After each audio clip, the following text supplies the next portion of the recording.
Hi, Noma.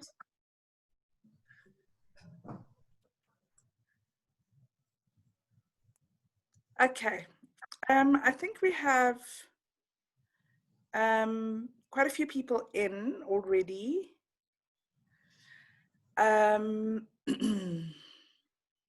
that a lot more, okay, there we go, there's some more coming through. I know that a lot more had RSVP'd. Perhaps the recommendation is that we just give it a few more minutes and then we can get everyone in.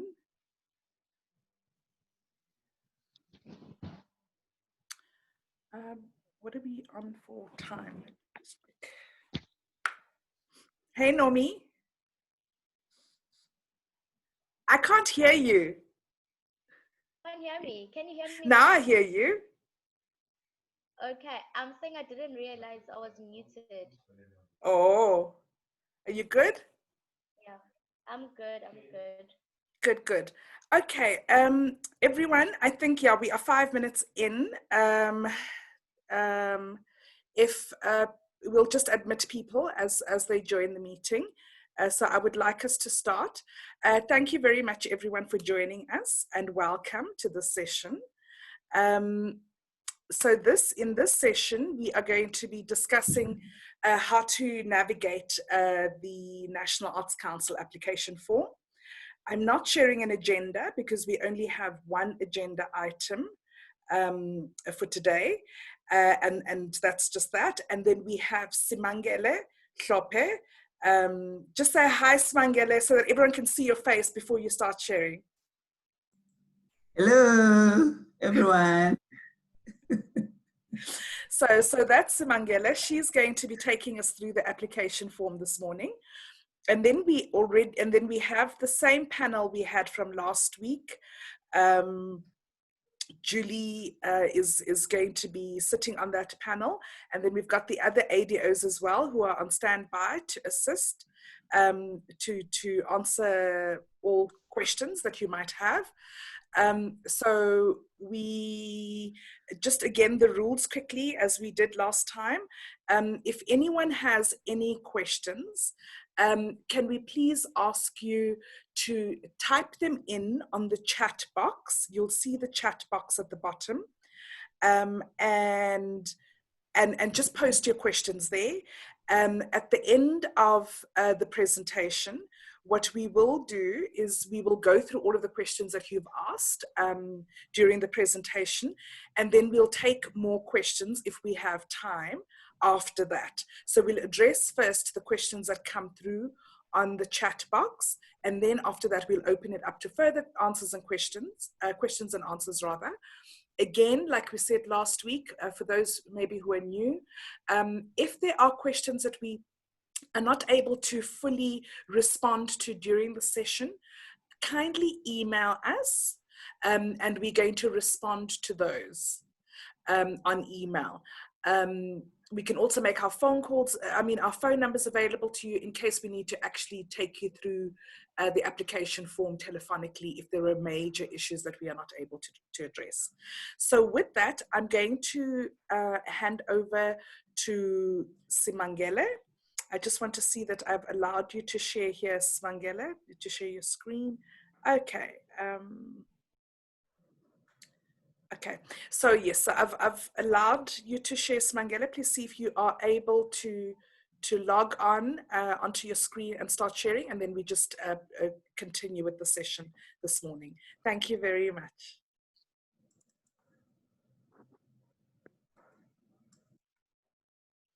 Okay, so we're on that page one again, Simangele, the one that you and I had looked at earlier. Okay, what are you seeing now? So you have successfully registered. Your username is that page. All right. Okay.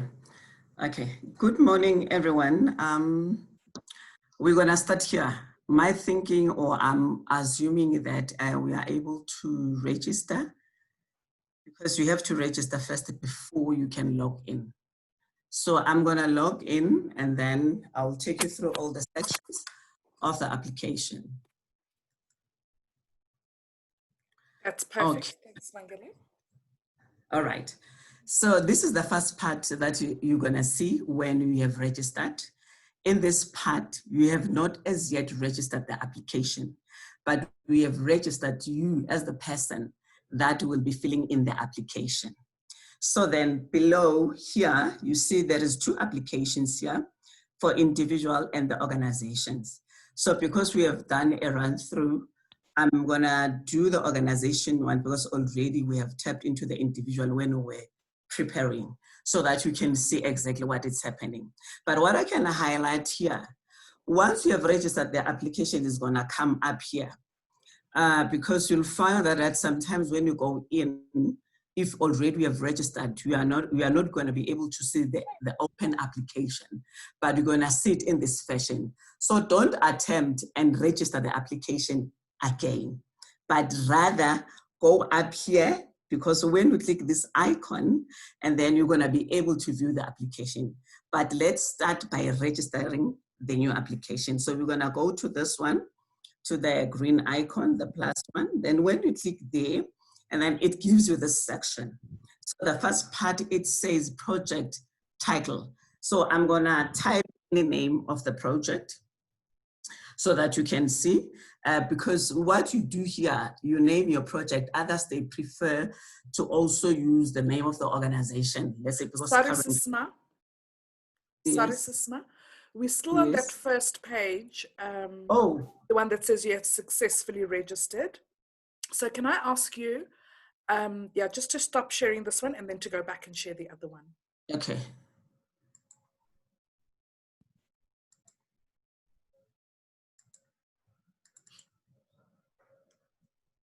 There we go. Can you take us a step over? Is that the front page? Is that the first page? Yeah, because I was going to ask if you can take us back a page. All right. Do you see this one? Lovely. That's where we want to be. Thanks, Ma. All right. So this is the section that I was talking about. That is where you'll see 2 types of, it's not the application per se, because you still have to register in order to be able to view these applications. So on top here is the one for the individuals, and then below is for the organization. So what I'm going to do, we're gonna register the organization 1. So you click the green icon, then this is the first part. What are you seeing, Jean? Do you see the application registration page? Yes, absolutely. So now, yeah, I'm unmuted, okay? Yes, so we're seeing application registration page, project title. Yes, that's correct. Yeah. Okay, what is happening here, you'll have now to register the application. So the first part, it says project title. So you'll give your project the name, but others, they prefer, they leave it as in the name of the organization, like using the name of the organization. So I'm gonna type here quickly any name. So I was using the Imbabota project before, then I'm gonna use this. And then here, you put the name of the organization. And then if you are an individual, you're gonna put your name. So let me say, Ulwazi Development, which is the name of my organization. And then you're gonna choose now the discipline. Now remember, when we say the discipline, we are talking to various disciplines, which it could be that your project is gonna focus on theater production or in music or dance or visual art or craft. So then you're gonna click what talks to your project. And then let's say I'm gonna say dance. And then the sub-discipline is gonna be the same, dance. And then the focus now is the name of the program. And then when you click here, it's gonna show you the 5 programs that we have. So I'm gonna click social cohesion and nation building. Then now you go to register the application. Once you have registered, and this is what you're gonna get, the number of your application and the name of the project. Then it gives you the icon now to continue, meaning now to continue with the next section where you have to fill in the application. Are we still together? Eugene? Yebo Sisi. Okay, cool. Then you click continue. When you click continue, now you start to see the application. The information that is there, if you can see where it says the organization name, it's what we have put on the previous page. Then now you have to continue, put your organization registration number, which you get from your company registration certificate, and then how long it has been in existence, and then the type of the organization. Then these are the options. Then you click what is relevant to you. I'm not gonna fill this section in because it's gonna take us more time. So I'm gonna just talk to the section. Then you click whatever that relates to your project. If there is none from the above, and then you can type here. Then the text number is the one that appears on a text errand certificate. If you have the web address, you're gonna put it here. And then here is the representative details, meaning the coordinator or the person that is filling in the application. Here you put the title, it gives you the options, and then you put your ID number. This is the email address that we have used when we were when we're doing the registration, and then you put the telephone number, meaning the landline if you have, the cell number, and then the fax number. So all the sections with the red asterisks, it means it's a must that we have to fill those sections, because we are not going to be able to submit the application without those with the red asterisks section if you didn't put the information. Then you go to the institution details. We are talking about the physical address, where the organization is based. It's going to be the physical address and the postal address if you have. If it is the same, you would like the physical address and the postal address, and then you're going to put the same thing. And then it gives you the options of the municipalities. And then you're going to select here the ones that talks to you, also the locality, and then you choose between the rural and urban. I think we understand the two. When we talk about the rural areas, meaning are those projects that are taking place in homelands where there are no what do we call semi-urban or urban exactly. So meaning urban, we know that it's our township, it's our cities, blah, blah. Right, then we go to the management details, right? Then it gives you the options again here. You'll have this, it's more of the office bearers. So you'll have your finance officer, then you click, then you put the name, you put the ID. Maybe this one, let me just put some information so that you can see when you add, what exactly are you doing, right? I'm gonna just take any number, and then I'll put any number even here. Then in terms for you to add the next person, then you're gonna click the add. So you have to wait for the system or for the page to blink, and then you're gonna be able then to add the next person. Then you go to the second one, you do the same.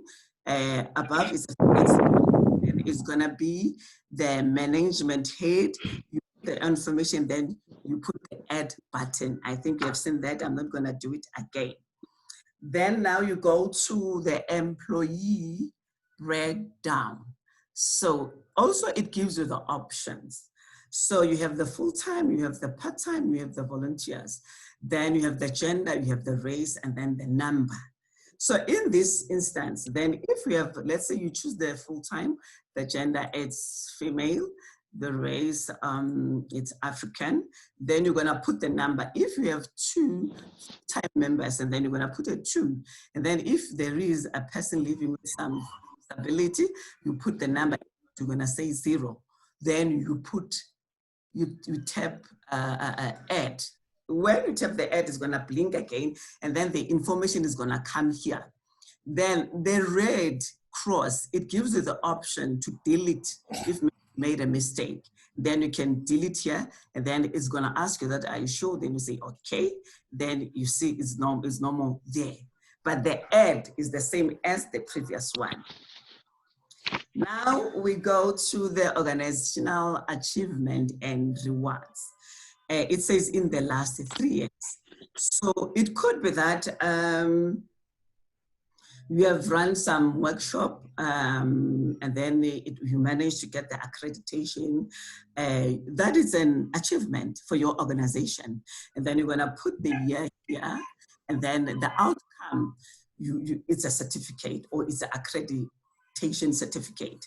And then maybe you have performed somewhere, and then you are the best performer, and you also put what was the event about where you received the award or the credits, and you put the date, and then the outcome will be maybe certificate of achievement or whatever. So that's what we're expecting in this page, in this section, I mean.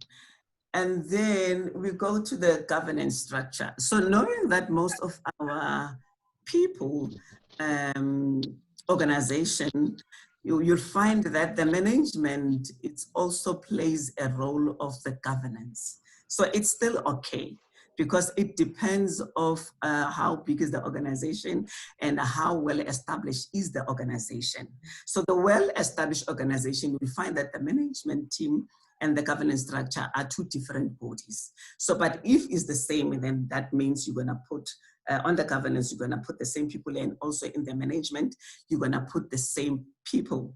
Then here, you're gonna put the name, you're gonna put the position, if it's the director or it's the chairperson, the ID number, and the contacts. So I'm not gonna fill this section, I'm gonna leave it as it is, but it's all the people that you can put. Definitely, it gives all the spaces for 4 people only. So you're gonna put them as per their positions.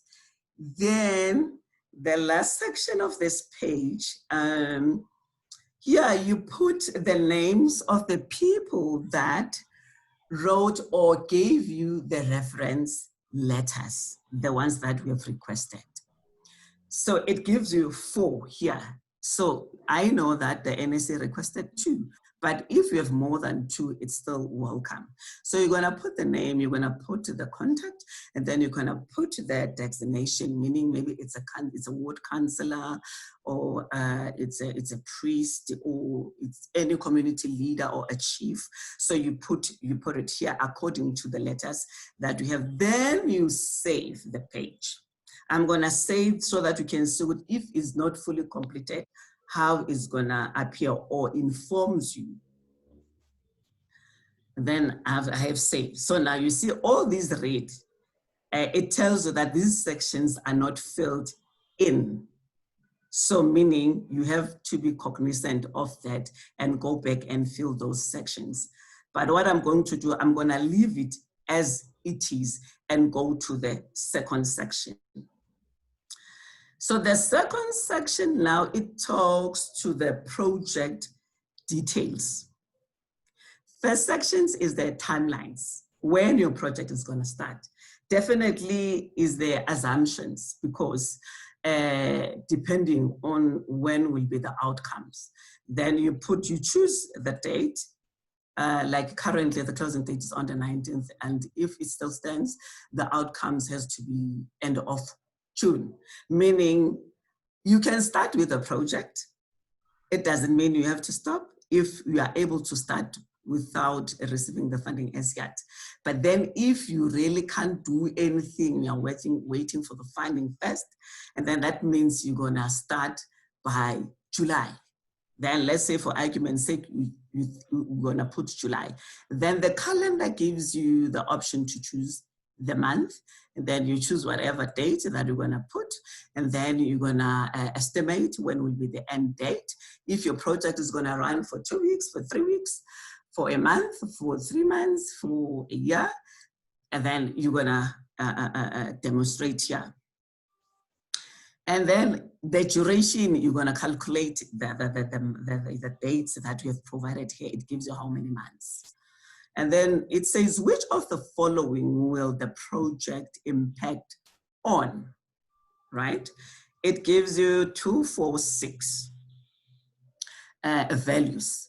Remember that our call, it says at least your project must present or indicate 2 values. So these are the values that are talking, the guidelines is talking about.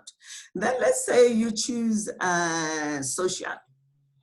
Then I'm going to choose social. And then it says, describe the benefit of the project in terms of the impact selected. Now, here you're going to give the hint. Remember, if it's a social project, definitely that means it accommodates everybody. Now, we are talking about the issue of discrimination in terms of partnership, right? And then, because remember, we selected social cohesion when we were registering the application form. And then it also, if maybe it's something which has to do with children, or it also includes the children.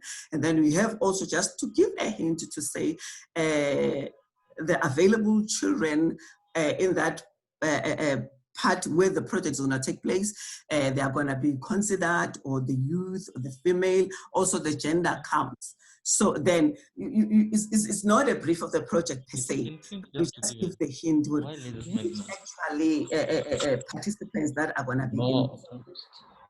Okay. Right? Then after that, you choose the province where the project is going to take place. Maybe say it's going to include one province or two or three. It depends of the type of the project. Then we go to the brief. This is a very crucial part of the application, of which I will give the credit to the Western Cape, especially in the program that I'm heading, Social Cohesion. The applications from Western Cape, they are able to give you a brief. But the majority of the application, like the ones that I've went through, they are struggling. It tells you they don't understand. The brief, it simply means just give a summary of what you are applying for. Okay, this is Ulwazi organization, and to run maybe the dance classes, or we want to put together the dance performance or production. Then you further elaborate by saying, who will be the participants? Maybe that dance piece is constituted of 3 participants. Then you highlight that. Is it youth or is it females only? You know, and then after that, you're going to say, how is it going to be done? Not in details. Then you're going to elaborate by saying, maybe, let's say, for argument's sake, if the project is going to include people from different provinces. Let's say 3. This is a dance piece with 3 dances, and then one is from Eastern Cape, one is from Free State, one is from Gauteng. And then what is going to happen currently, because we are cognizant of COVID-19 requirements. And then you're going to just elaborate that the Eastern Cape one, and the Free State one and the Gauteng, they'll be do their part from their own areas. And then the briefing will take place, and then to discuss the dance piece that they have to put together. And definitely that means it's going to be people that are dancers, because you are not teaching here. You are talking about the people that will be performing. So then, and then that dance piece is going to be put together to be a one video, which will be showcased maybe on the live stream platforms. So at least the person that is reading the application get the sense exactly what you want to, or what you are applying for. Right. Then you go to how will you do this? Then you just explain. The briefing is going to take place to put the dancers together. It could be via Zoom, it could be via Skype or whatever. You know, it's not like details is that much, but just to indicate the steps that the project is going to take place. It's going to happen, or is going to unfold. Then what is going to happen after that? And then they'll take the videos from our own spaces, and then we'll have the media specialist who's going to put the work together, and then the work will be edited, and then the run through will take place. Then it's going to be showcased. I think, you know, this part, it also talks to the upper part, which is the brief of the project. Then what are the objectives of the project? The one that we are applying for. So don't confuse this section with the objectives of the organization. It talks about the project that you're applying for. Okay, the main objectives is to put together this dance piece. After that, to be consumed, you know, by the audience, right? And then maybe you can also touch that the reason for doing this is why you want to profile your organization or the dancers on the skills that they have, or the potential that they have, or also you want to test this on the live streams to see how it will go, because definitely maybe most of the people is for the first time, they'll be showcasing on the live stream.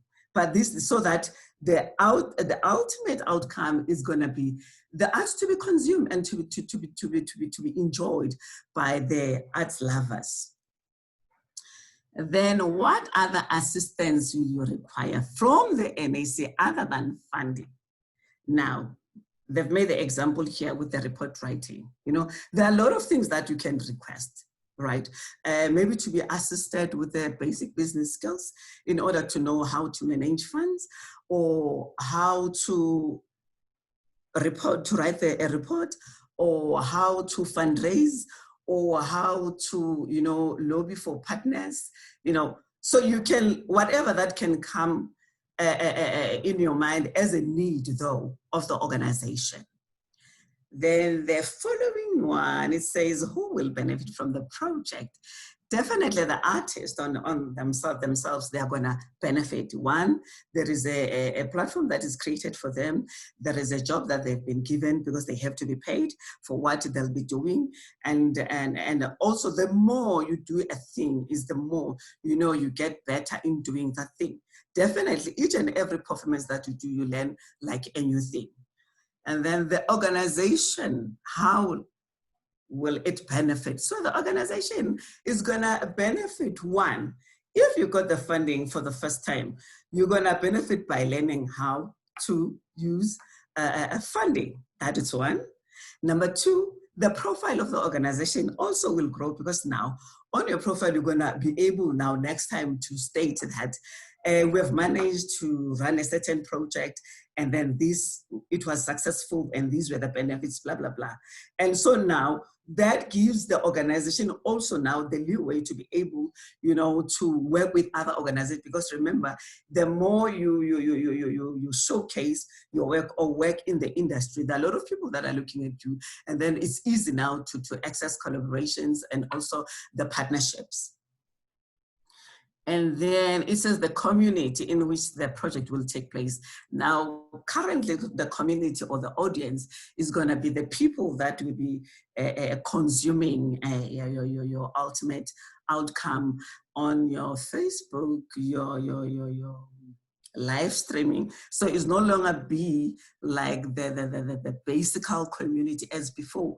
Though, yes, the people that will be benefiting from the project, like meaning that different artists, they are from certain communities, then definitely that community, because of that one person that they know, they'll become aware, because even the person that is coming from that province will be telling people that I'll be showcasing my work, and that too, it also alert the people within that community, you know, during that time or the specified time that is set to set, you know, and watch the performance, and then they now ought to learn that, oh, there is such a work, if maybe they've never seen a dance piece of that sort.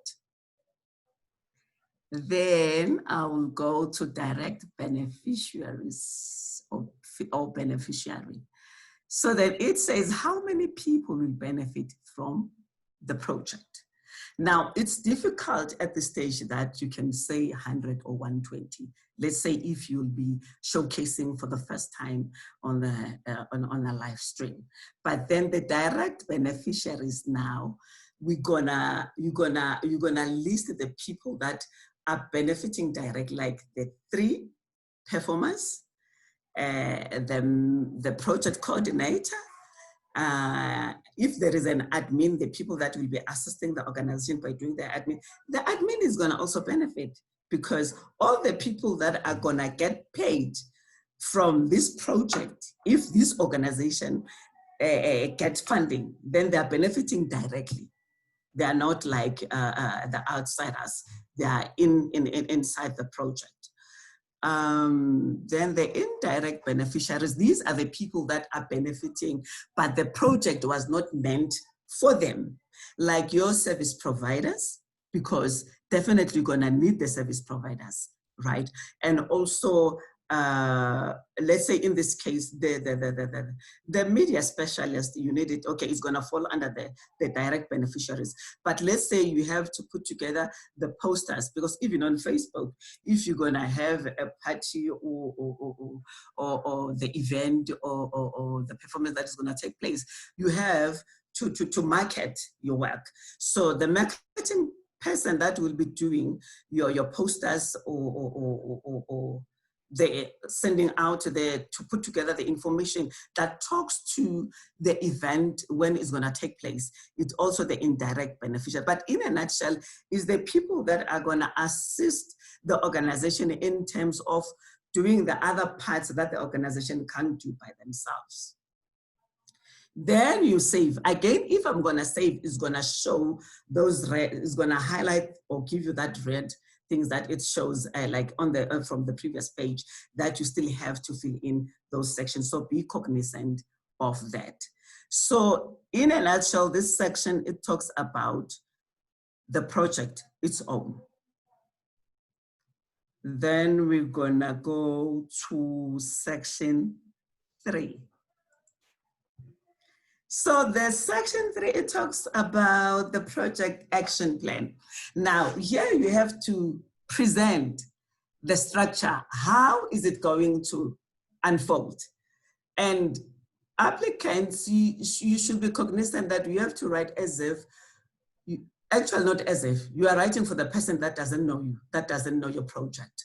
Because when you read the application, you can pick up that other people, they are writing with a mind that says the NAC is dealing with arts. They know exactly if it's a dance production, what is happening. So, but write as if you're writing for somebody who doesn't know. So that is gonna make sense. So in this section, number 1, in this project, we said we are applying for a dance production, which will have like 3 dancers. So then, how are you gonna start? If you'll have number 1, like the briefing sessions, then you're gonna say briefing session, but you don't leave it as it is. Explain that the briefing session is about discussing the roles and the responsibilities and the timelines. You understand? Of each and every person, because everyone must know what is expected from who and when.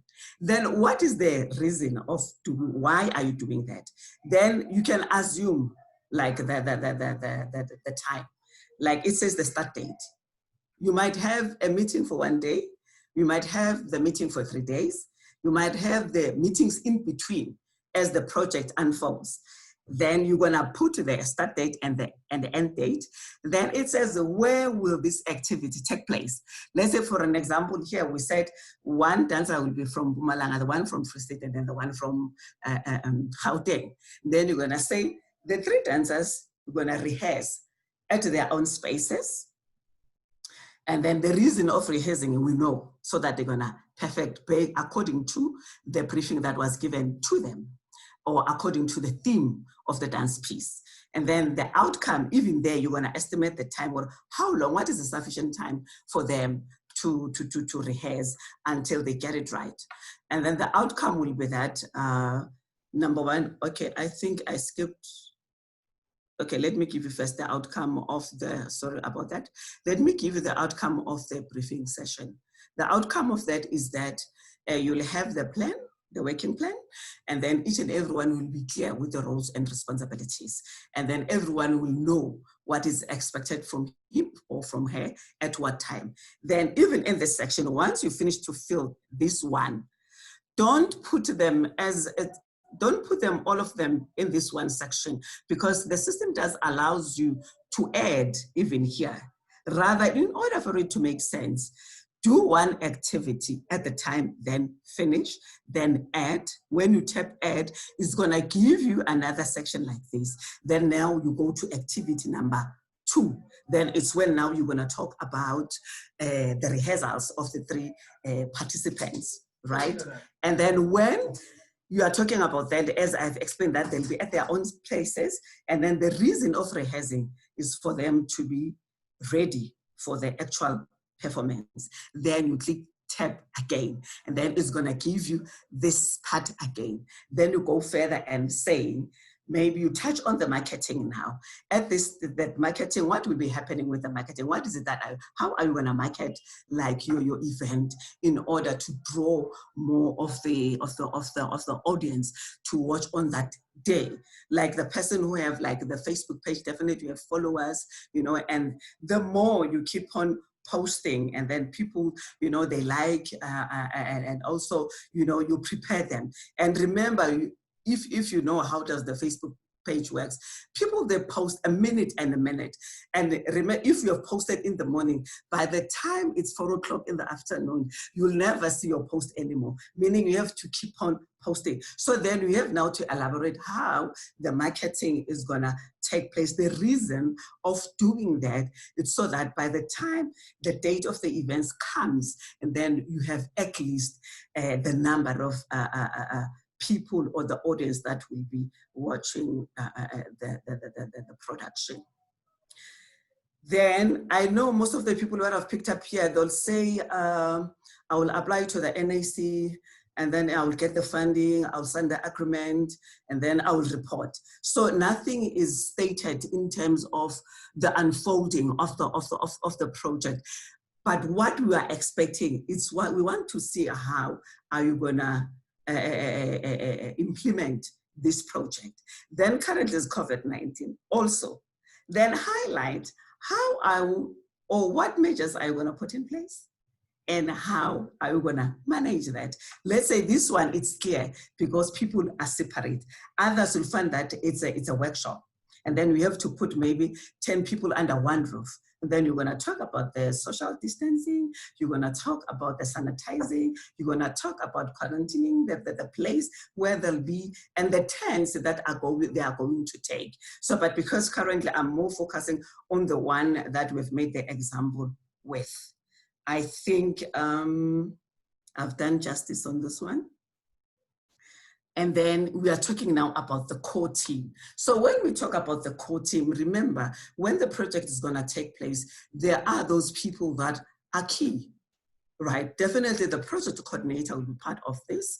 And then if there is a person that's the special role, that the media specialist, and then it has to be here because now the specialist must be able to see, you know, and follow when the participants have done those sections, and then we'll do, he or she will also do his part in order for the performance or for the production to be ready for the performance day.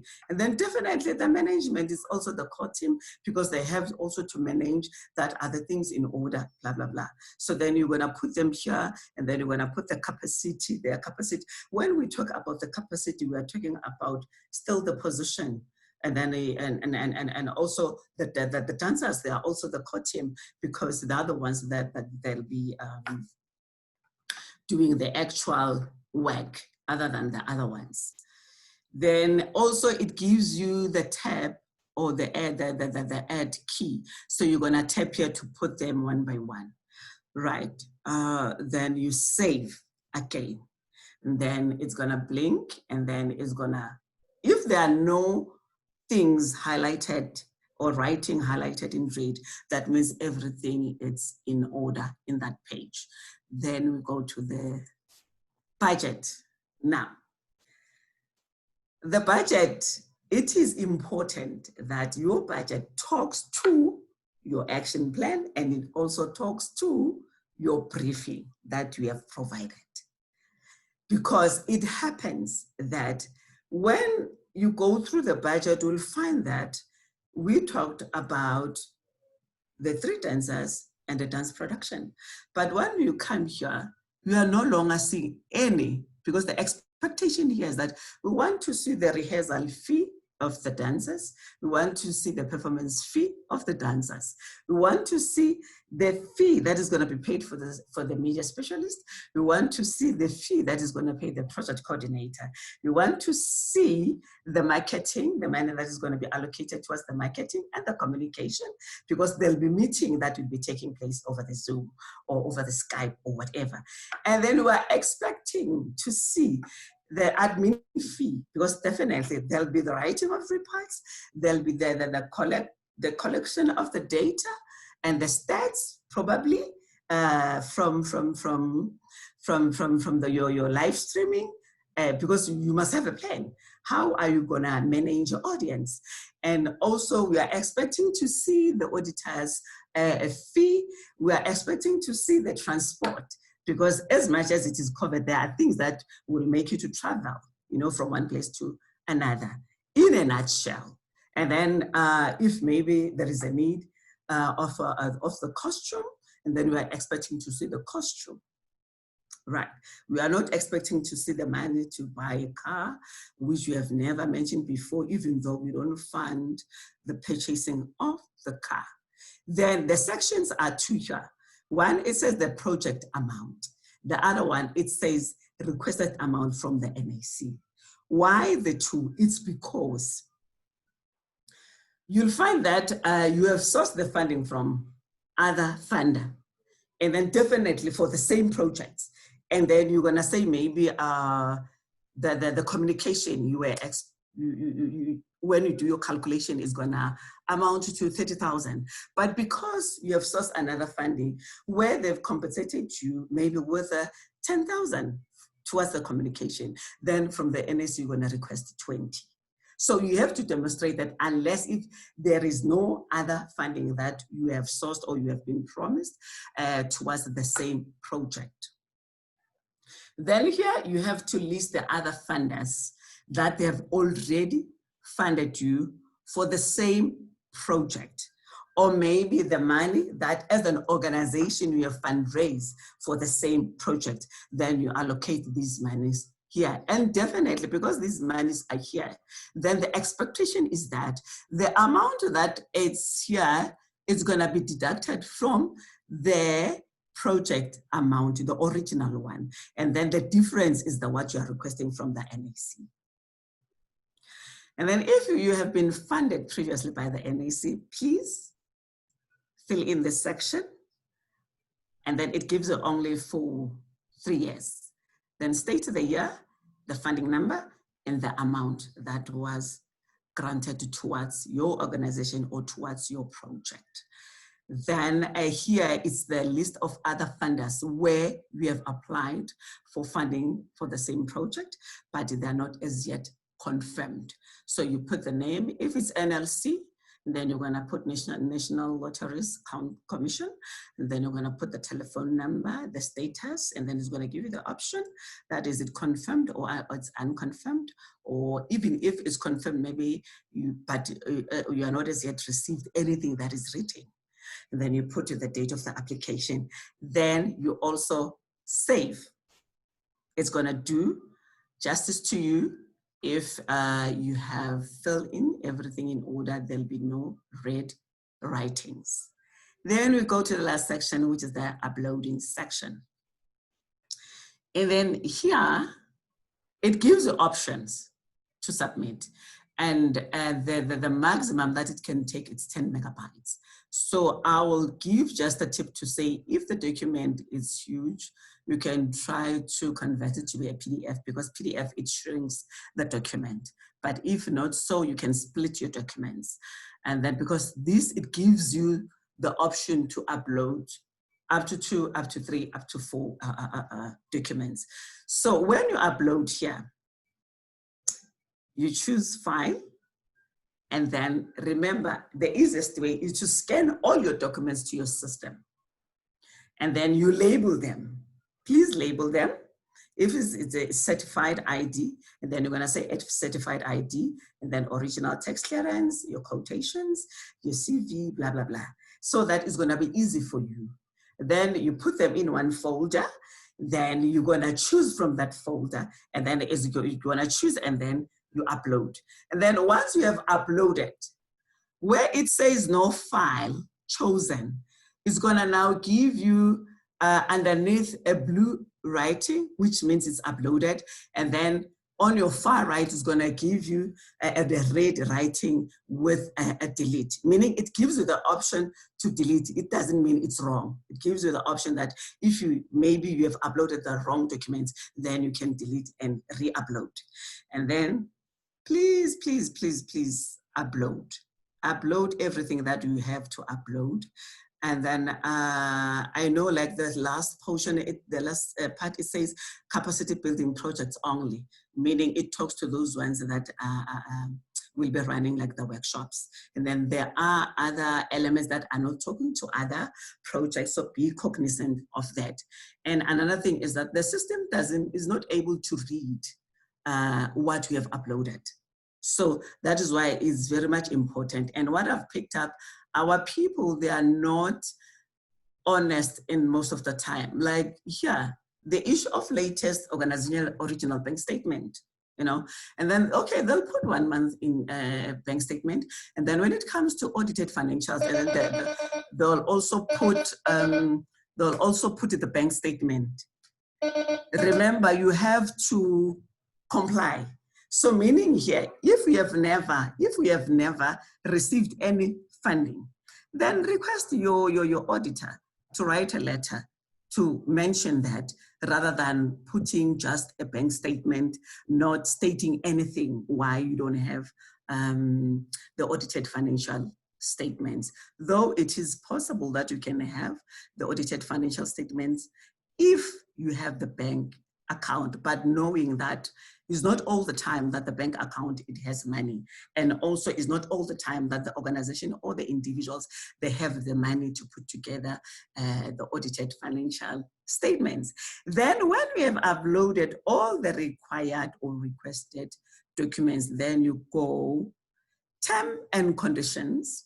Then you're gonna click, there'll be a box there, and then you click that you went through the terms and conditions, then you go validate, and then it's gonna tell you if there are other sections behind that are not filled in, and then it's gonna highlight, and then you'll go back and fix, then you submit, and then it's gonna respond and say you have successfully submitted. Thank you, Eugene. I'm done.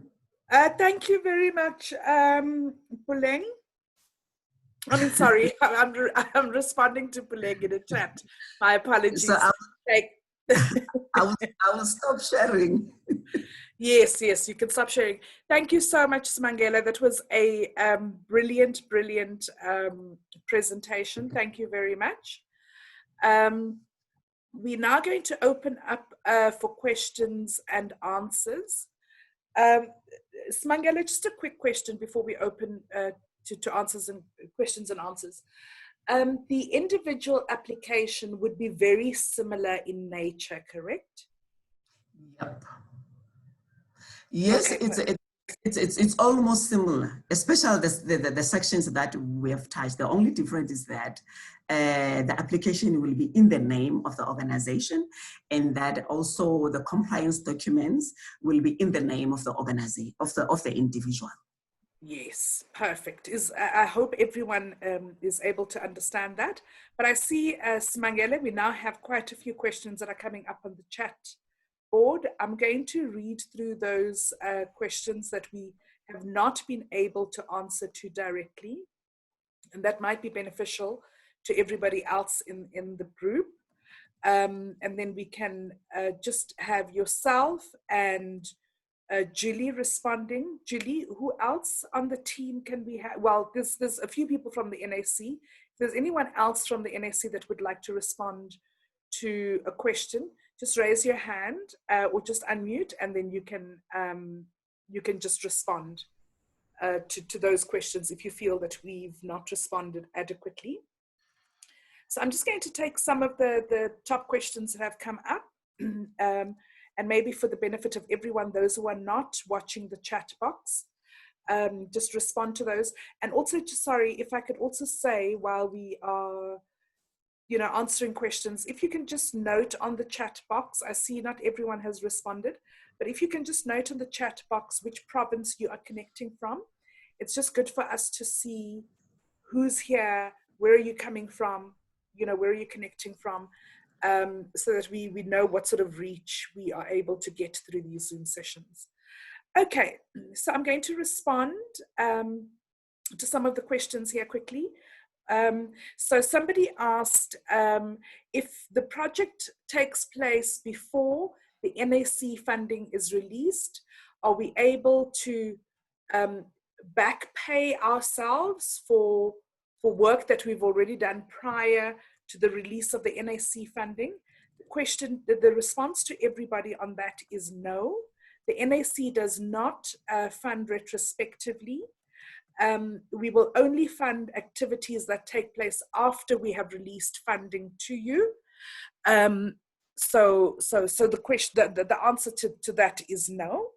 And then somebody else has asked a question on the number of words that we can input into the different sections, and we've responded to that.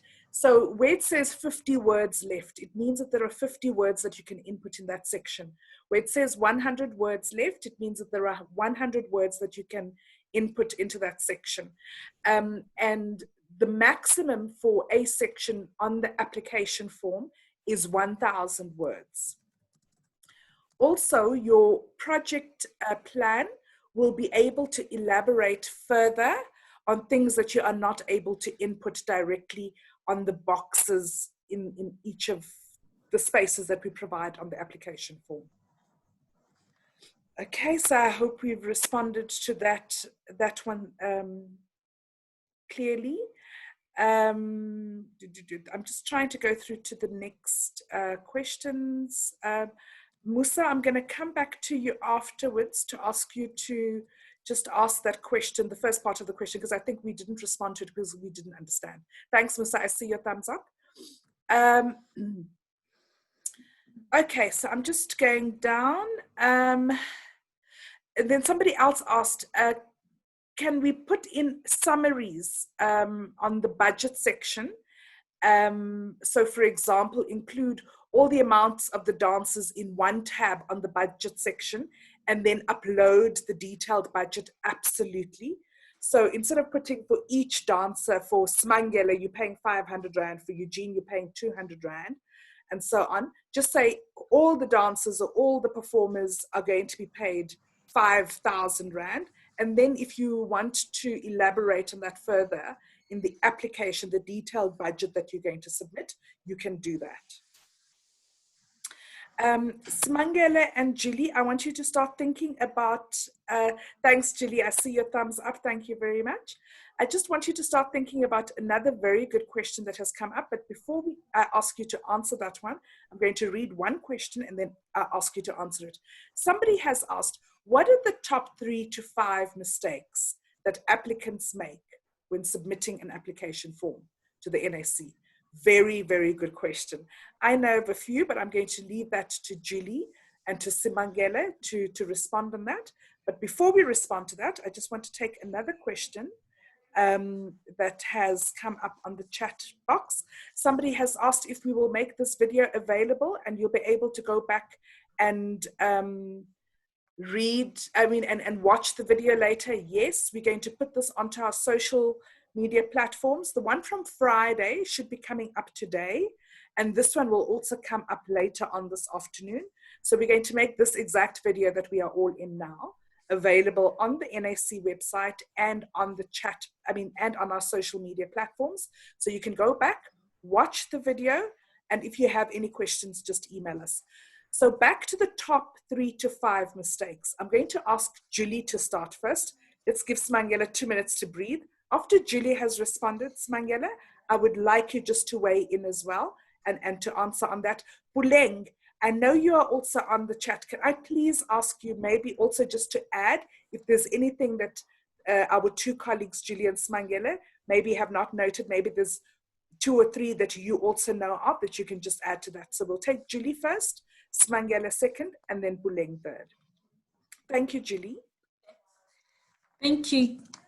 Good morning, everyone. The three top mistakes that people often make when they are applying for funding is that you realize that the budget is not aligned to the plan of activities. Let's say, for example, somebody is planning to do a training workshop. And then when you look at the budget, it talks about performances. So the two don't talk to each other. So really that lack of correlation between the plan of activities as well as the budget is often one mistake that throws people off. The second one common mistake is that the budget is usually overstated and not substantiated by quotations that are submitted. So the budget is not well costed, it's not well researched. And we see this quite often to say in certain cases, it's just a thumbs up. And that application is generally going to be turned down. The other mistake that I've actually even noticed is that people will apply for various projects in one application form. Various different projects, if I can put it that way. There's a completely different, and the project then does not become specific. There's just too much information. You can't suss out what an application is for because there are too many components of different things that a person would like to do. Let me give a practical example.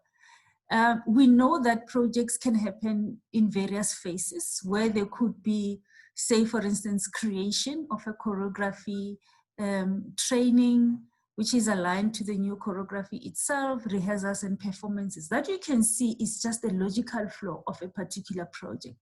But there are instances where somebody's applying for dance performances and then visual arts exhibitions, if I can put it that way, and craft production. So those are quite distant projects that are so different in their own sphere, and therefore would in that case require one specific project to be applied for. And if I can come to the last one, I think I've noted the last one. Oh yes, it speaks to project description. Quite often people are not specific on what they want to do in this project. Somebody will say, I want to take people off the street. I want to take young kids off the street. But then you read further and then what? You're taking people off the streets. Are you training them in music? Are you going to train them in theater skills? It's just not clear. So you need to, if I can put it, dwell down on what the project is all about. Taking children off the street is not telling us anything. It's not giving us a specific project that you're applying for. I'll stop here. Thank you so much, Julie. Thank you, Julie. Sorry, I was muted. You can take over, Simangela. Okay, to add on that, also when it comes, you know, at least like Julie talked about the brief, which is frustrating if it's not detailed. Moreover, the activity plan, you know, like most of the time, the applicants, they just say meeting, rehearsals, performance, you know, yes, we understand. So you see how much is a struggle if the brief is not clear, as well as the action plan is not detailed. That is another thing. It's like they are lazy to write, and it's not that they don't know, but they don't want to put that information on the application. And it makes the life easier of the person that is going through the application if that is detailed. And the second thing that I can talk to, they are so ignorant when it comes to certify the documents. Let alone that is COVID-19 now, right? Even before the COVID-19. Our applicants, they don't want to comply with that. I think they that as long as I have submitted, and rest assured, you're gonna be declined for that. You didn't certify the IDs. And when you certify when you upload it states that the ID copies must be certified. And there's no explanation why it's not certified, they just hoy. And then another thing, the letter of reference. Remember, there is a duration that is stated there that it should not be older than 18 months. So if there is no date, there is no signature, what are you saying to us? How are we gonna calculate this is a 2003 letter of reference or is the current one? And rest assured, you're gonna be declined for that. We are not gonna have mercy, because it's been years. And even, you know what frustrating, even the NAC beneficiaries, the ones that received funding before, so they're so ignorant. So if they can fix that, reference letters must have a date and they must be signed. Please. That's so clear, Smangela. Thank you. Elaine, can I ask you to weigh in? Yeah, I can weigh in for the sake of weighing in, but I think Julie captured most of the answers I was going to give. But I would like to ensure, in fact, I would like to advise beneficiaries or even applicants to state that the point of departure may be ADOs, but the decision makers is not actually ADOs. The officials that are responsible for reviewing your applications. Think of a panel member who's an expert to read your application, that it should be very smooth for them to conclude on your application. And think of council members that are deciding on your application as well, so that it is easier. So I think the common mistake that we also have struggled with as officials is seeing an action plan being on a brief and a brief being on an action plan. Let an action plan be where it's supposed to and where the brief should be. And the budget should all be aligned, because the three components are important to make a decision on an application. So I'd like to stop there, and thank you very much. Perfect. Thank you so much, Buling. I'm going to ask you also to take the next question that comes from Community Skills Center. It says, please advise on direct beneficiaries. Do we need to add together the targeted beneficiaries of the project and direct project team as direct beneficiaries? I don't know if you get that one, Buling. If you get the question. I'm a bit confused, but let me just explain what do we mean by direct and indirect. Perfect. Direct, those who are going to take part in the project. If, for example, you're running a workshop, your participants, your facilitators are the direct beneficiaries.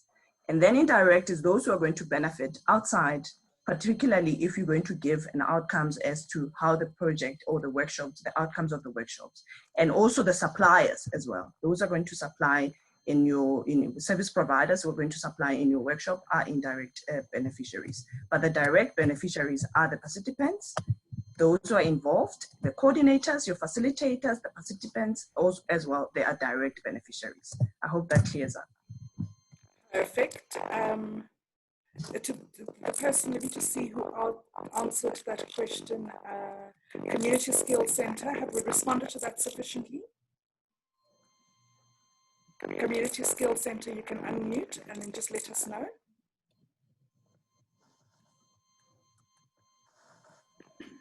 Okay. Thank you. So, oh, there we go. Yeah. Hi, everyone. Thank you so much for the clarity and everything. So, Smagel, I just quickly wanted to find out on, on direct projects, like artists, do we have to also we don't have to include them here on the direct beneficiaries? Are we excluding them?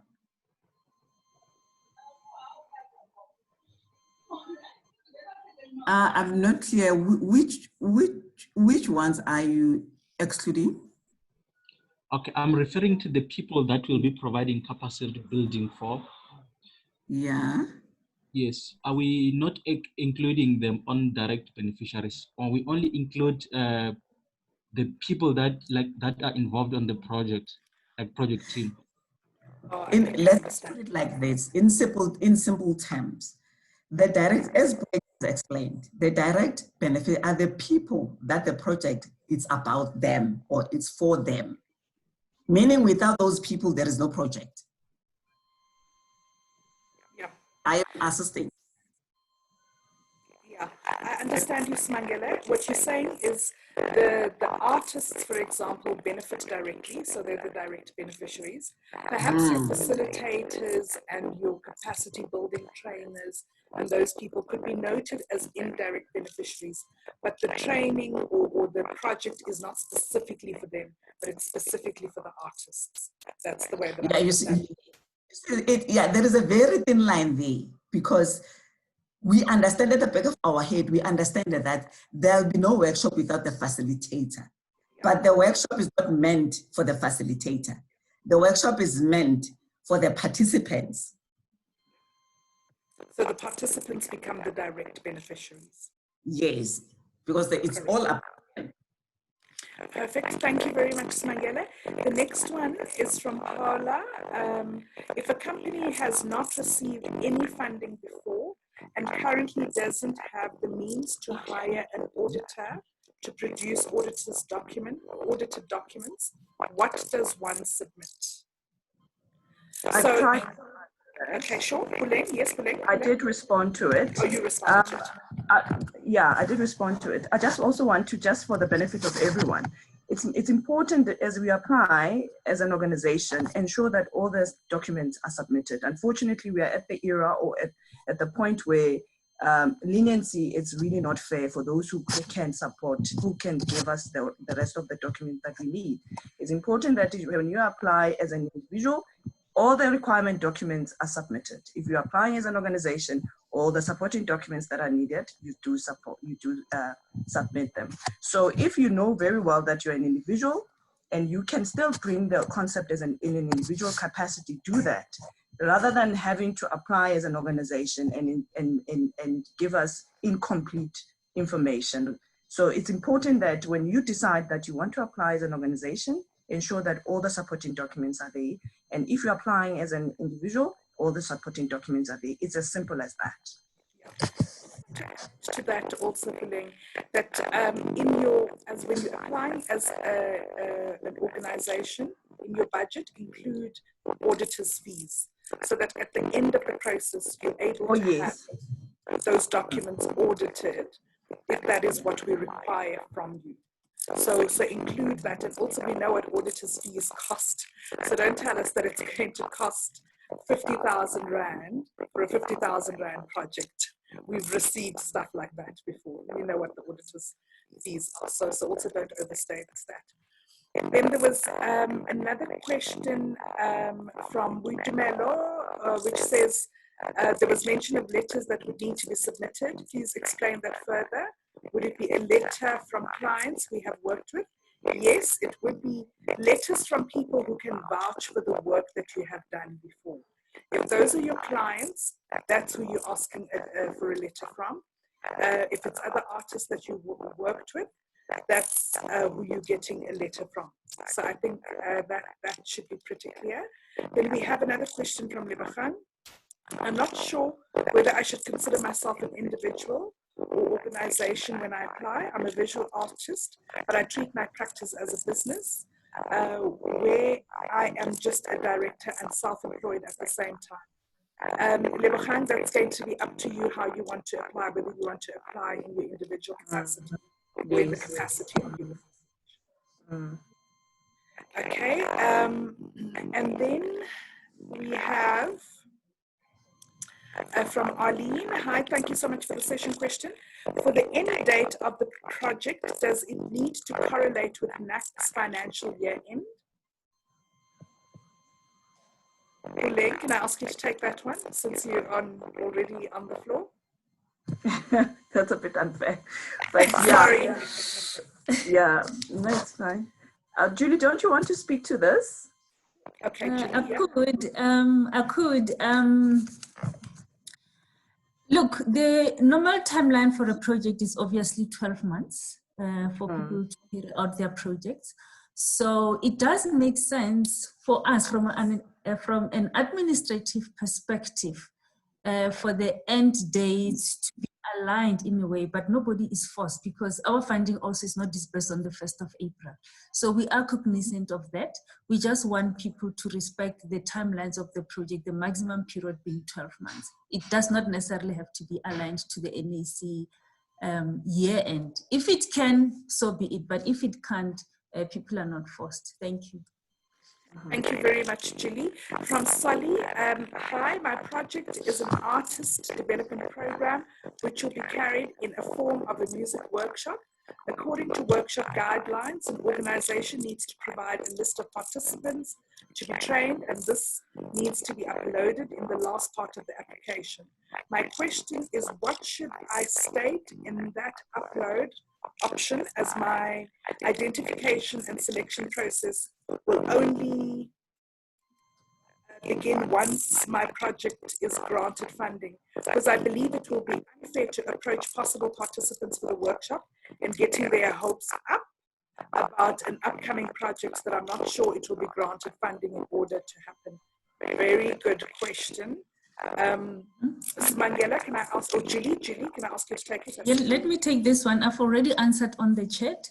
I understood his dilemma.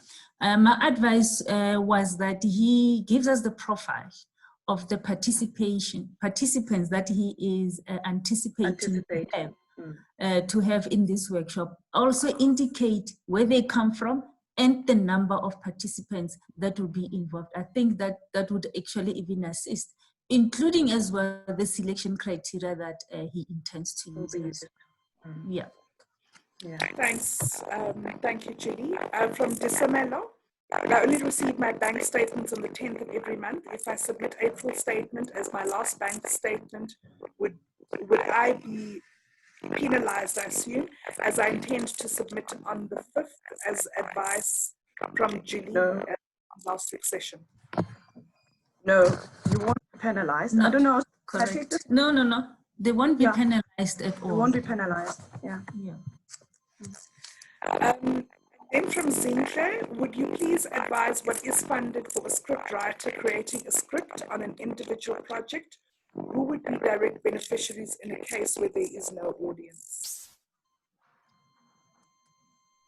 Can I answer that one, Eugene? Yes, please, Julie. The beneficiary would be the writer, number one, the writer himself, because he would be getting a writer's allowance. We call it a writer's grant. Number two, at that stage, often they will work with typists to type their manuscripts for them if they need to, as well as editors. So those would be your direct beneficiaries, for instance, at the writing process on the onset. Okay, then we have from Mr. Bomela, 3 years applying for funding, 2 years applying for bursary, but not even, but I assume what he's saying is that he's never received funding, and this year will be my last year. Mr. Bomela, can we ask you to unmute yourself and just try to clarify? Yeah, to explain it a little better.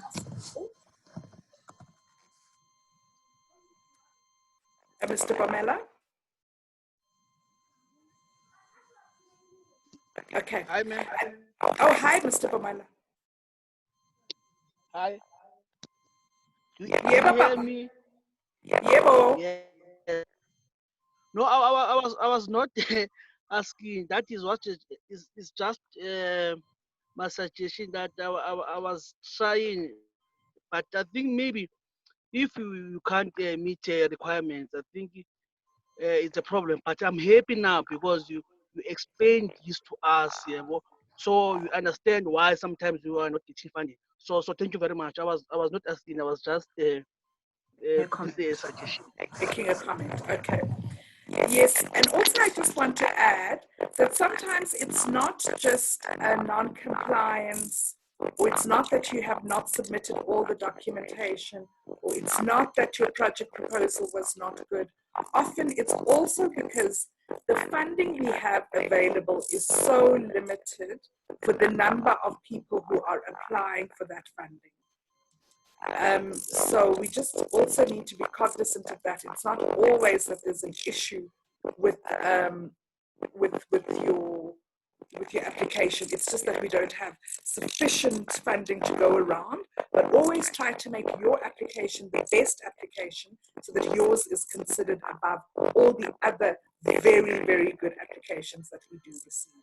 So also, if you do submit something that is a bit substandard, and we are receiving very good applications, yes, you probably will be overlooked for funding. Okay, so I think we've taken most of the questions on the chat. Is there anyone who would like to raise a question? And so this is how we're going to do it. I'm going to ask you just on the reactions at the bottom. You'll see that you can raise your hand there. I'm going to go through the list of participants page by page. So if you have a question, raise your hand and then I'll call out your name and then you'll be able to answer your question. So I'm on page 1. Is there anyone who would like to raise a question? Just raise your hand and then I'll note you.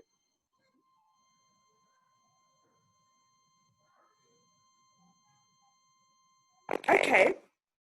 I think there are no questions that anyone would like to raise. Musa, I promise to come back to you because I think we didn't understand the first part of your question. So can I ask you to raise your question now? Yeah, well, yes. Thank you so much, Eugene. Hello, everyone. Hello. Hi there. Well, firstly, I need to commend the NAC on how the application form keeps evolving with our methods of working, which also keep evolving. But what I was trying to say is, when you look at section 1, I think it's page 1 and 2, there are 2 parts where I think you're supposed to select whether your project is going to happen in a rural or an urban area, as well as what kind of a community is going to benefit. Sometimes, based on how we continue shifting our methods of working, it is possible for the project to happen both in rural and urban areas. So someone else might argue and then say, no, but surely you must have one set area where you're going to do your final presentation. And then I counter argue and I say, but for me, the performance is going to be something else, because part of my intention is opening the process of the creation and the research, such that, yes, my company is going to be the direct beneficiaries, but I'm also wanting to tap into different kinds of communities and as indirect beneficiaries. I want to go home to Amapumulo in a rural area and have my company camp where I grew up and have access to different people whose opinion and history and knowledge I value, while tapping onto the indigenous knowledge system aspect of it. And some sections I want to create them right there and there, while the feeling and the emotion and the energy is still raw and fresh. But I don't want it to happen in an enclosed environment. I want it to happen in an open space where the rural community can get to see us interpret the knowledge and the history that they have into our bodies with what we can call contemporary movement. And I want that to be part of the concept of the work, so that we're not just looking at the work in terms of its final performance, but rather the stages of development are equally as important as the final product. So basically what I'm then saying is that I also do see that, yes, there are spaces where one can further elaborate, for instance, in your action plan, where you can then break that down and say, well, the project actually involves different elements or different parts or stages. For instance, the research is going to be done in the rural area, Mapumulo, where I will spend 2 weeks with Gogo, whoever will take us through A, B, and C. And then from there, we could move to whatever. But all of that, for me, could be part of the meat of the project, where, yes, at the end, the performance could happen in a specific urban area, but I don't want to discredit the many other aspects of it. So I was just saying that, yes, I do see how the application form has advanced, but I also do see 1 or 2 areas where it might kind of restrict some aspects of it, where someone might end up saying, like Mrs. Julie was saying, well, there are too many elements that are attached to this. Fortunately, the NAC is very open-minded when it comes to that. But I have experienced that in other organizations where one would question, but you're saying you're using Facebook. Why are you using Facebook to broadcast these videos, etc.? And unfortunately, or fortunately, we are now in that time and era where we are forced to do that. I'm not sure if it's clear. Very clear. Thank you, Musa. Very, very clear. I see that as more of a comment. I don't know, Julie, if you would just like to maybe say something, but I think that was really more of a comment.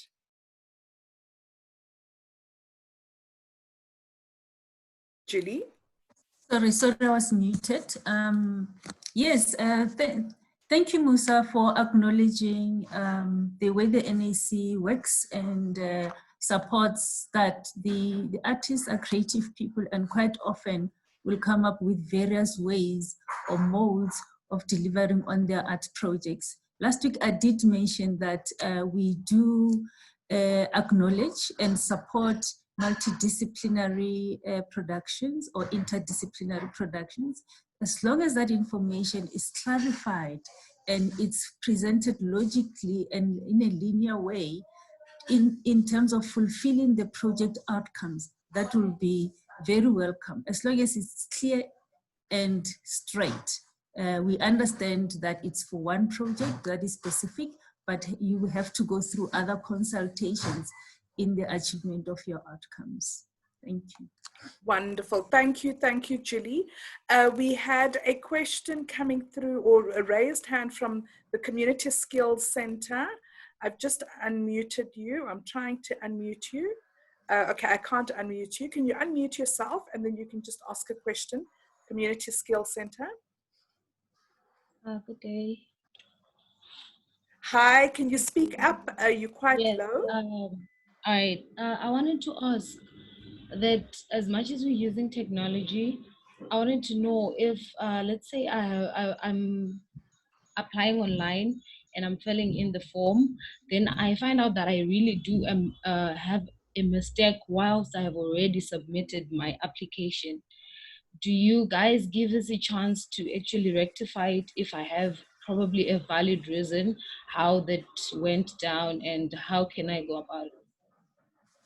Okay, I'll answer that for you, Community Skills Center. So you can unsubmit your application, and then you can correct what you've made a mistake on and then resubmit it. However, you are only allowed to do that up until the 19th of June. By the 19th of June, your application must be properly completed, no errors, properly submitted. After the 19th of June, you won't get another opportunity to correct that application form. But in the meantime, you can unsubmit that application and resubmit. Tabisile, yes, Tabi, are you online? I can't see you here. Tabi? Hi, Tabisile. Just unmute yourself. Tabi from the NAC. Hi. Tabisile. Okay. Maybe that's not our Tabisile from the NAC, but I wanted her just to elaborate on that. But Julie, you can elaborate as well. But yes, there is a function to unmute, to unsubmit your application and to submit a new one. Okay, Julie's giving a thumbs up. I don't think that there's more that we need to add to that. Is there anybody else who would like to ask a question? If you can't raise your hand, just unmute yourself and then just start speaking, because I see that some people don't know how to use the reactions at the bottom of the screen.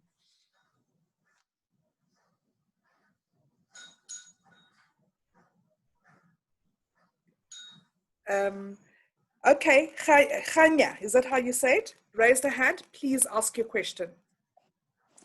Okay, can you hear me? Yes, we can hear you. Okay, so I have a question in regards to, let's say you just registered a company and you're the sole owner of the company and you don't necessarily have like board members. Does that disqualify, but you have team members like, let me say, a coordinator that you'll be working with, a digital person that you'll be working with, a proper team, but they're not necessarily board members.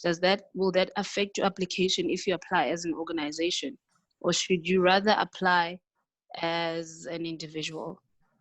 Julie would like to Yes, take that. just to respond there, the application will not be disqualified. We understand that there are different types of companies.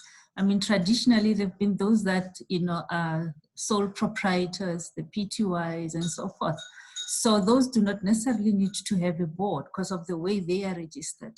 And I think the NAC has been, in a way, proactive to support different companies, irrespective of how they are registered.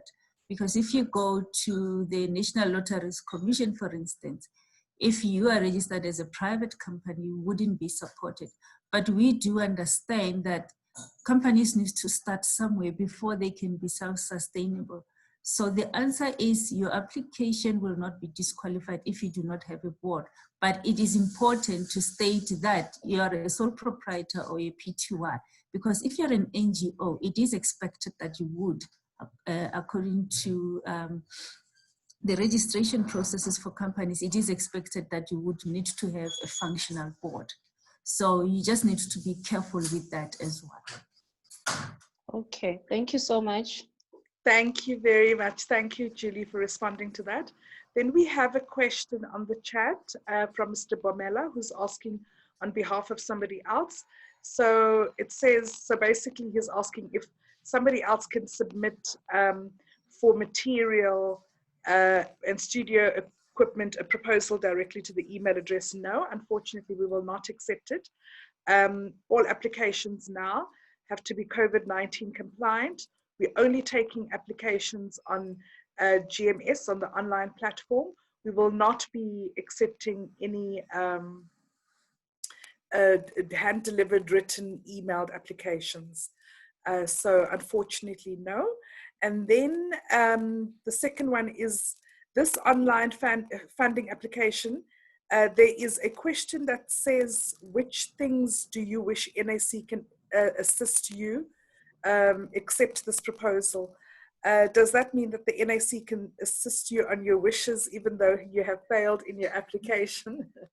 Okay, so Mr. Bomela, no, this is for, so when you're submitting your application, you're telling us at that time, what other kind of assistance can we provide to you in the event that you are funded by the National Arts Council?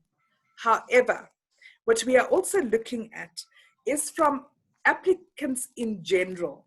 If, for example, we're getting a lot of responses from applicants saying, we require, for example, assistance in project writing, project proposal writing, we would hold a session for people who are not necessarily beneficiaries currently of the NAC, or maybe who have not been accepted for funding, but at a later stage, we might be able to hold a session where we can invite you and we can teach those skills to you.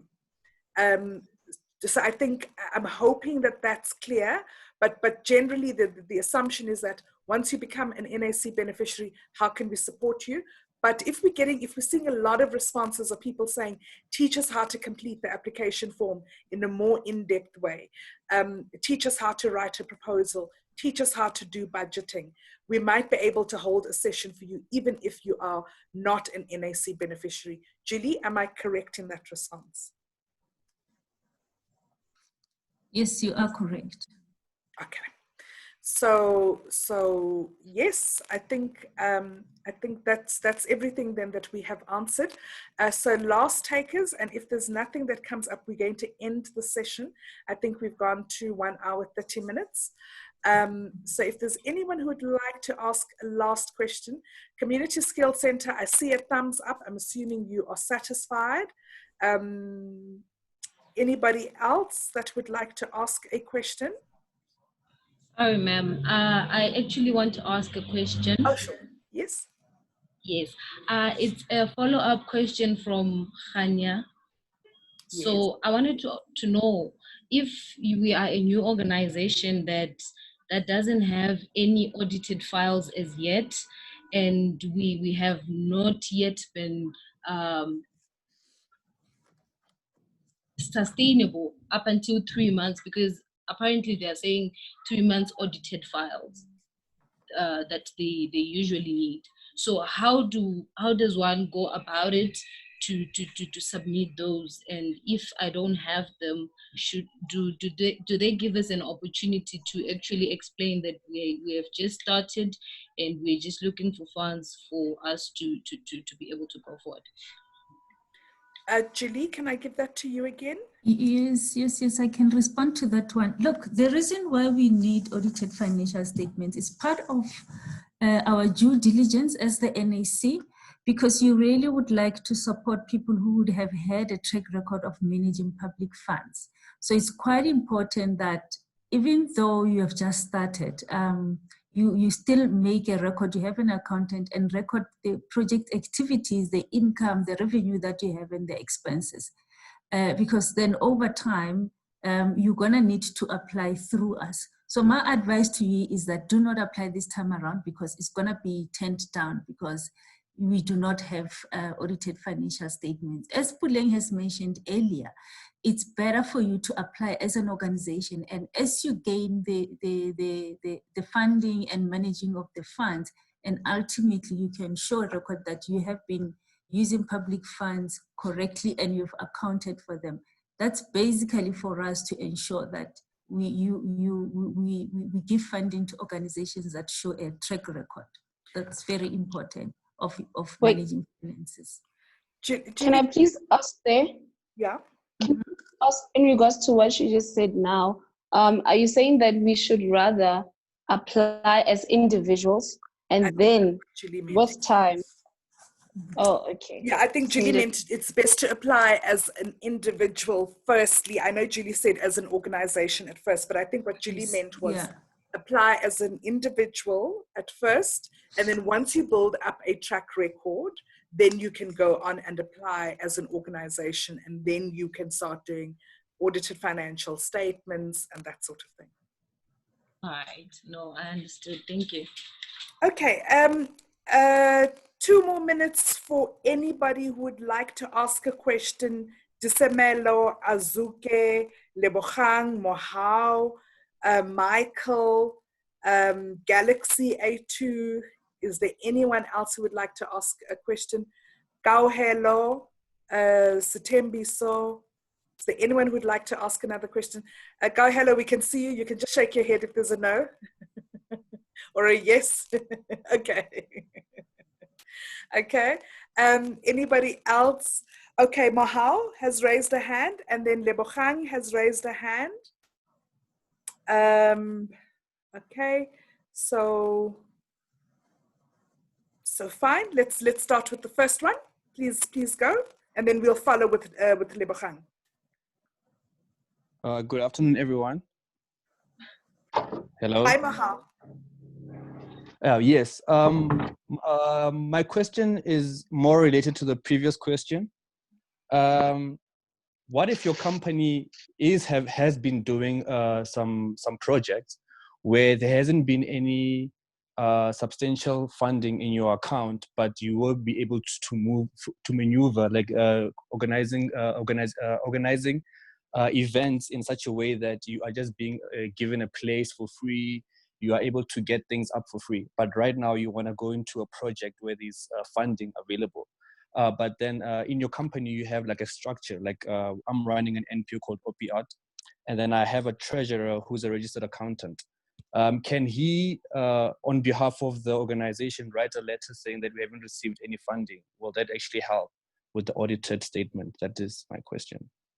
Yes, you can. And I want to take that one. Sorry, Julie. Another thing that your accountant that you have on your board can do for you is funding in kind can be equated to money. So, for example, So, for example, if you received a venue for free, and let's say that venue would ordinarily be 500 Rand to hire, you can say that you received 500 Rand in funding, or the equivalent of 500 Rand in funding. You can also say that catering was sponsored, for example. Somebody brought food in for you, brought snacks worth 200 Rand. You can note that. It's just that you did not physically touch the money, disperse it to somebody, but there's a transaction that happens there. You've been given something. There was value. It means something. It means something. And your accountant, and so you're fortunate in that you already have an accountant on your board. Zalani, I know to you, I'll come to you just now. So in your case, Mahal, you're fortunate in that you already have an accountant who can do that exercise for you. So let's not underestimate the power, the value of funding in kind. It means something. It can be translated into cash, and you can do, even if your financials come up to 500 Rand, The point is that's what you were given, that's what you interacted with, and that's what you have available, and you can report on that. So please use that information and don't take it for granted. So are you satisfied? Okay, thank with you that very one? much. Okay. 100%. Thank you very much. Lovely. And then Lebogang, I note you're going to go first, and then you are going to be followed by Zolani. And then I think those are the last two. After Zolani has asked the last question, ladies and gentlemen, unless somebody asks while Lebogang is asking, we are going to close the session now. So we'll take Lebogang and then we'll take Zolani. Over to you, Lebogang. Hi. So my question is, what if my requested funding is not a minimum of 100,000 rand? Maybe I just need 30,000 or 50,000 rand. Will my application still be considered? Julie, let me ask you to take that one. If I can respond, your application will not be considered. We would rather request you to apply at your provincial Department of Arts and Culture or your provincial PACC, which is an equivalent to the NAC at a provincial level. Thank you, Julie. Zolani, we can take you now. Hi, everyone. Hi, Zolani. I'm collaborating with a company that wants to create basically vocal warm-ups and training vocal to make music basically that people can have access to, singers that are at home or people that want to learn how to train their voice from home, but using our Indigenous South African languages as the languages that will be used in the album. Is it something that the National Arts Council would be willing to sponsor? If we apply for funding, would we be considered, basically, is the question I'm asking. Thank you. Smangele?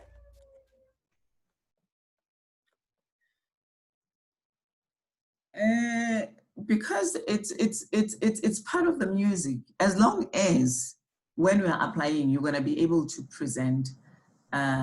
If you have checked, we are saying if any training is going to take place, you have also to attach sort of a manual.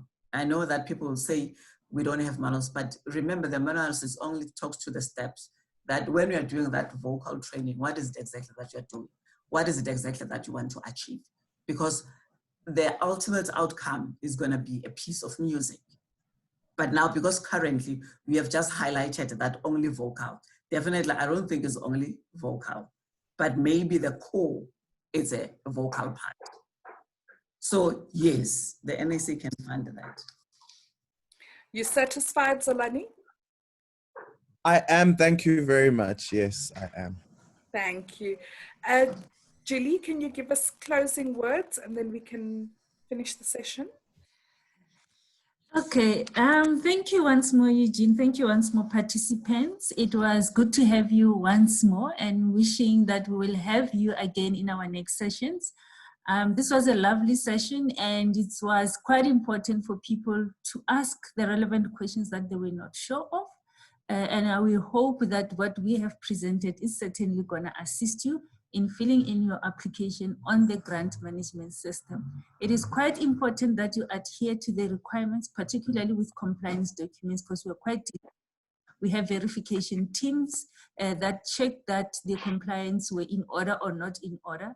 So please take heed of the advice that we have given and wishing you all of the best, wishing you all of the success in the application process. Thank you very much. Thank you so much. Thank you very much, Julie. Thank you very much, Smangele, for that beautiful, beautiful presentation. Very thorough, very clear. Thank you very much. We are very grateful. Also, I would like to thank everyone for joining us, as Julie stated. Also to let you know that this is not the last session of its kind. We're looking forward to seeing all of you as beneficiaries the next time we connect with you. But also we're going to have other sessions in between where we're going to be talking about other things like marketing your organization, profiling your organization. We're going to be discussing various other topics. So continue to look out for us on our social media platforms and on our website. And this video will be made available later on this afternoon. So if you need to go back and watch the video, please do that. Thank you to Smangele, thank you to Puleng, thank you to the rest of the NAC team that have joined us and have supported. We are very grateful. Have yourselves a wonderful afternoon further. Thank you. Thank you once more. Thank you. Bye. Bye. Bye.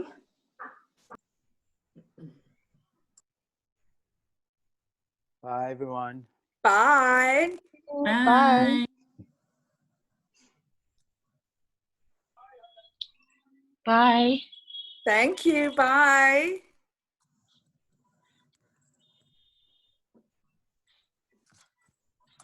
Just still on the meeting.